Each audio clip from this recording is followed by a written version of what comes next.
हमारे देश के प्रधानमंत्री श्री नरेंद्र मोदी साहब का पुतला फूका जा रहा है। आप देख सकते हैं कि उन व्यक्तियों के विषय में कुछ अनाउंस करेंगे जहां की सरकार ने, भाजपा सरकार ने लगभग कई हजार बच्चे मर गए। भारत सरकार का पुतला मैंने इसलिए जलाया है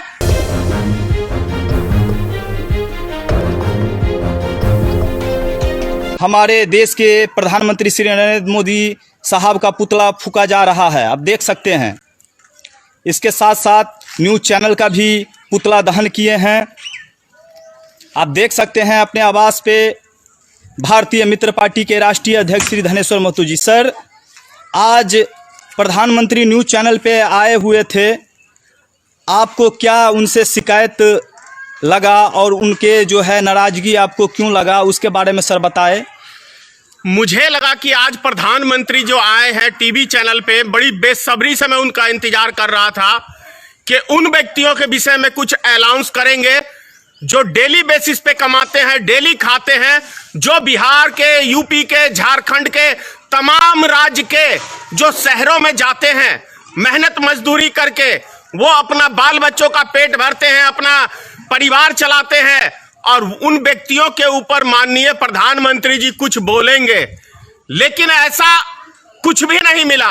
जैसा सूरत के अंदर मजदूरों ने आगजनी की तो 1200 मजदूरों के ऊपर केस दर्ज किया वहां की सरकार ने, भाजपा सरकार ने।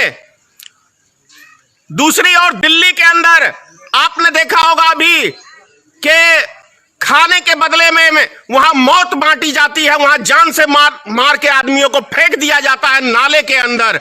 तो उसके ऊपर मैं सोच रहा था माननीय प्रधानमंत्री जी कुछ बोलेंगे। जो गरीब आदमी आज फंसे हुए हैं और जो 1200 आदमी सूरत के अंदर केस दर्ज किया है, उसको केस वापसी लेने की बात करेंगे माननीय प्रधानमंत्री जी, मुझे ऐसा लगा था। लेकिन यह प्रधानमंत्री ऐसा लगता है कि इस देश में गरीबों का दुश्मन है। इनको गरीबों से सख्त नफरत है। इसका जीता जागता उदाहरण मैं आपको बता रहा हूं।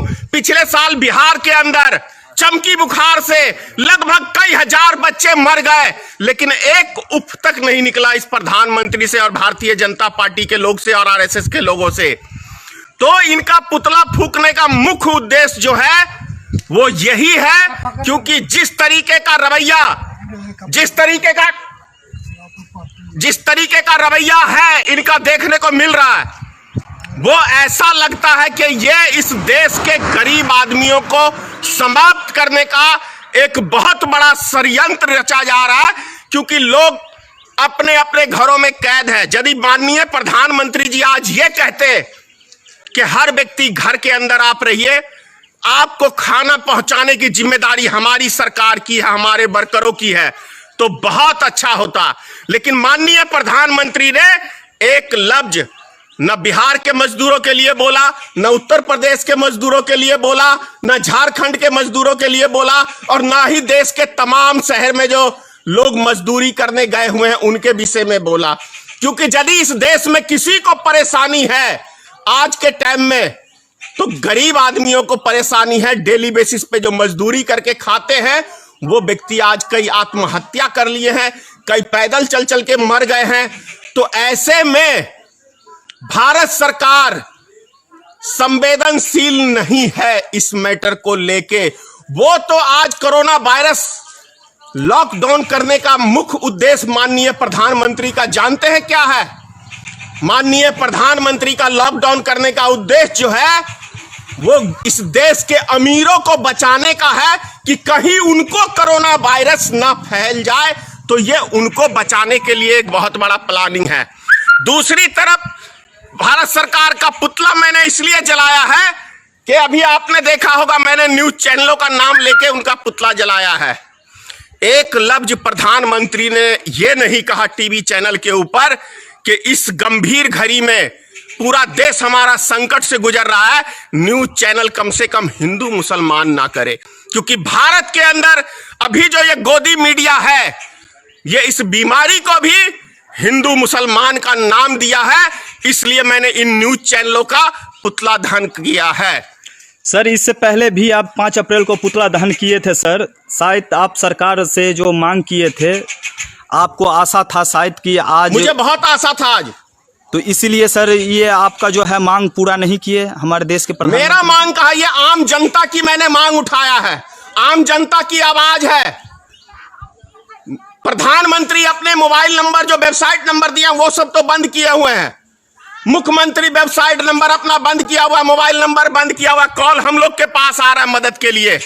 हाँ सर, सुनने को मिला है कि हजारों की संख्या में पूरे प्रदेश से लगभग आपके पास कॉल आते हैं, मदद के गुहार लगाते हैं आपसे। पूरे प्रदेश से ही नहीं, पूरे देश से ऐसा कोई राज्य नहीं है। और सबसे ज्यादा गुजरात से कॉल आ रहा है मदद मांगने के लिए। तो शर्म से डूब मरो ना चिल्लू भर पानी में, ऐसे प्रधानमंत्री और ऐसे मुख्यमंत्री। कहां चले गए आज वो 14 करोड़ भारतीय जनता पार्टी के सदस्य? आज क्यों नहीं वो लोगों की मदद करने के लिए आगे आए हैं? क्या सिर्फ हिंदू मुसलमान पे वोट चाहिए? राम मंदिर पे सिर्फ वोट चाहिए? लेकिन जनता तो जब भूखमरी कगार पे है तो इस टाइम में आपकी हमदर्दी और एहसान किस बात का सरकार कर रही है? अरे जनता का पैसा है, जनता तक पहुंचना चाहिए। और सर, जो तमाम प्रदेश के लोग आपसे जो कॉल के माध्यम से मदद मांग रहे हैं सर, उसको क्या कहना चाहेंगे आप? मैं एक चीज कहूंगा, लॉकडाउन तो बढ़ा दिया गया है सर, अब 3 मई तक कर दिया है। जब पेट में आग लगती है तो कोई लॉकडाउन नहीं मानेगा। जब पेट की आग जब भड़कती है ना, तो कोई लॉकडाउन नहीं, जैसे सूरत में देखने को मिला। इससे बढ़िया तो सरकार गरीबों को लाइन लगा के, एक बुजुर्ग ने कहा ही था कि एक लाइन लगा के आप सूट करवा दो लोगों को, ना रहेगा बांस, ना बजेगी बांसुरी। वो जो बेचारे सिसक सिसक के रोटी के बिना मर रहे हैं, गरीब मजदूर आदमी, उनको गोली मरवा दो मोदी जी, क्या दिक्कत है? हिटलर के नाम से तो आप प्रसिद्ध है ही हो और हिटलर जैसे काम भी करते हो। सर, आपके पास तमाम जगह से कॉल आया था, तो आप सरकार से मांग भी किए थे कि पूरे प्रदेश में जो फंसे हुए मजदूर हैं, कम से कम 3-4 दिन का मौका देके अपने अपने बाल बच्चे के पास उसको पहुंचा दिया जाए। अरे इनको दुख तकलीफ होगा कैसे भाई? नरेंद्र मोदी की औलाद है, पत्नी है। नीतीश कुमार शादी करके एक बच्चा होके पत्नी होते हुए उस पत्नी को छोड़ दिया, तो ये लोग क्या औलाद का दुख दर्द या देश की जनता का दुख दर्द जानेंगे? योगी आदित्यनाथ वही हाल है, परसेंटेज तो इनकी पार्टी में वही है बिना औलाद के। तो इनको क्या पता क्या औलाद का दुख क्या होता है, उसका सुख क्या होता है, एक पत्नी का दुख क्या होता है, उसका सुख क्या होता है? ये सब क्या जानने का इस देश की जनता का दुख दर्द? ये तो मोदी जी आ जाते हैं फैशन करके एक नए स्टाइल के अंदर, कभी गमछा तो कभी ये तौलिया, कभी वो टी-शर्ट। तो ये लोग क्या जानने गए देश की जनता का हाल? अरे अगर इनके पास हिंदू मुसलमान की बीमारी ना फैलाएं तो एक मत इनको नहीं मिल सकता है। कभी राम के नाम पे, कभी हिंदू मुसलमान के नाम पे, कभी जात पात पे, कभी दंगे करा के, कभी फसाद करा के। सर, सुबह सुबह आपके मोबाइल पे सर गुजरात से शायद सुनने को मिला है कि फोन आया था कि मैं आत्महत्या कर लूंगा अगर। जी हाँ, अभी 10 मिनट पहले मेरे पास कॉल आया। जब प्रधानमंत्री का बयान सुना है तो मेरे पास कॉल रिकॉर्डिंग है। कहे तो प्रधानमंत्री जी मैं सार्वजनिक कर दूं कि मैं आत्महत्या करने जा रहा हूं, मजदूर सब कह रहे हैं। मैंने उनसे आग्रह किया है कि आप आत्महत्या नहीं करिए, विपत्त की घड़ी है, हकीकत बात है। लेकिन हमारे प्रधानमंत्री को यदि एक लफ्ज में कहते कि जो मजदूर जिस इंडस्ट्री में काम कर रहे हैं उसके मालिक को उसको वेतन देना होगा, उसको बैठ के खिलाना होगा, नहीं खिलाएगा तो उसके ऊपर सरकार सख्त कदम उठाएगी। तो 1 मिनट में उन मजदूरों की फरियाद वो मालिक समझता। यदि प्रधानमंत्री जी ये कहते कि जिस मकान में रह रहे हैं वो मकान मालिक उन किराएदार को खाली नहीं करा सकता है, यदि कंप्लेन आई तो उस मकान मालिक के ऊपर हम कार्रवाई करेंगे, तो निश्चित मैं धन्यवाद देता प्रधानमंत्री का। चैनल को सब्सक्राइब नहीं किया है तो प्लीज़ सब्सक्राइब कीजिए और ताज़ा अपडेट पाने के लिए बेल आइकन को दबाना ना भूलें।